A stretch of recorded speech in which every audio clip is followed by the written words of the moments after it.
فاستخف قومه فأطاعوه إنهم كانوا قوما فاسقين فلما آسفونا انتقمنا منهم فأغرقناهم أجمعين فجعلناهم سلفا ومثلا للآخرين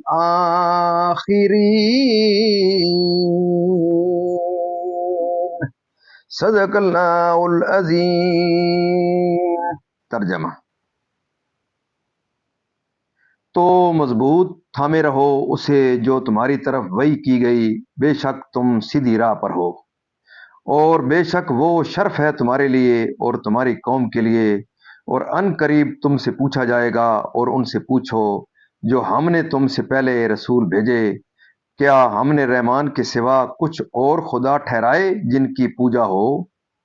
اور بے شک ہم نے موسیٰ کو اپنی نشانیوں کے ساتھ فرعون اور اس کے سرداروں کی طرف بھیجا،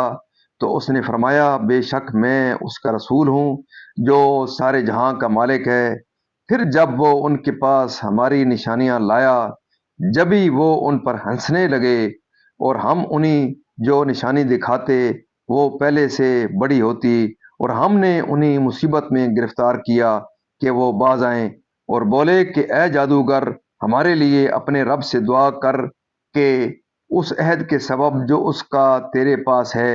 بے شک ہم ہدایت پر آئیں گے۔ پھر جب ہم نے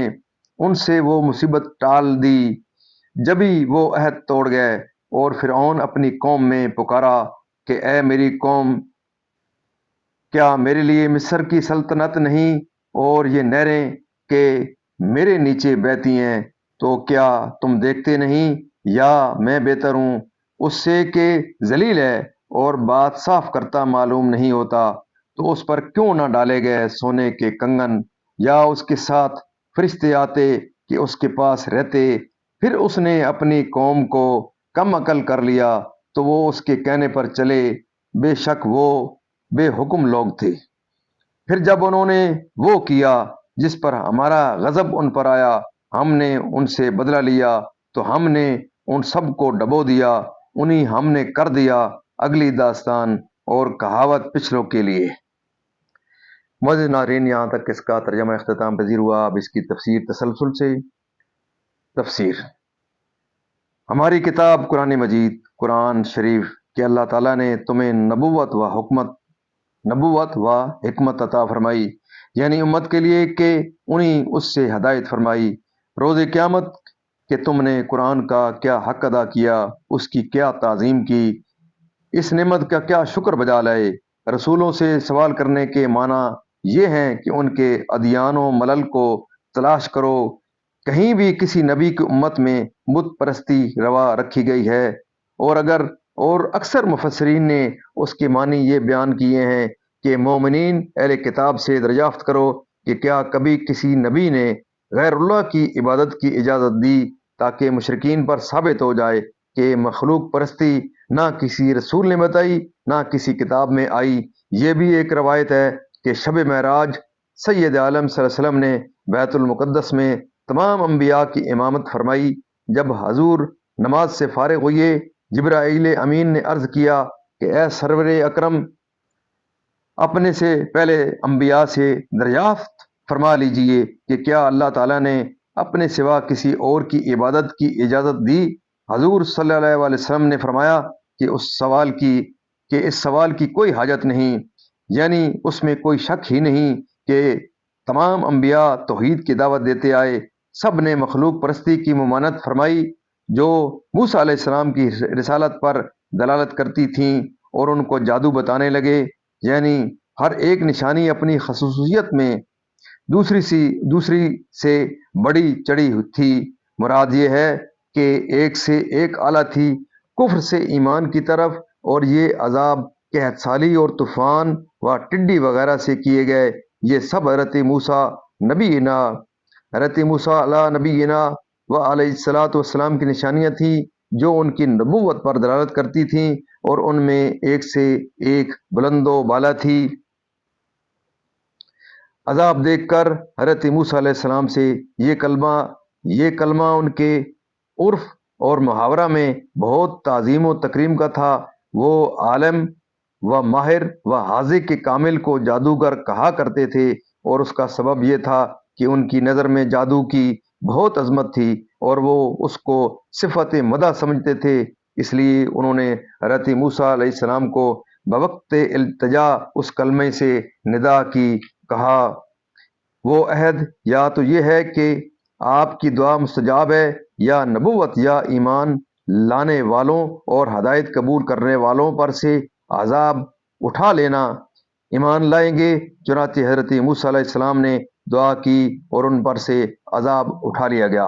ایمان نہ لائے، کفر پر مسرے بہت افتخار کے ساتھ یہ دریائے نیل سے نکلی ہوئی بڑی بڑی نہریں تھیں جو فرعون کے قصر کے نیچے جاری تھیں۔ میری عظمت و قوت اور شان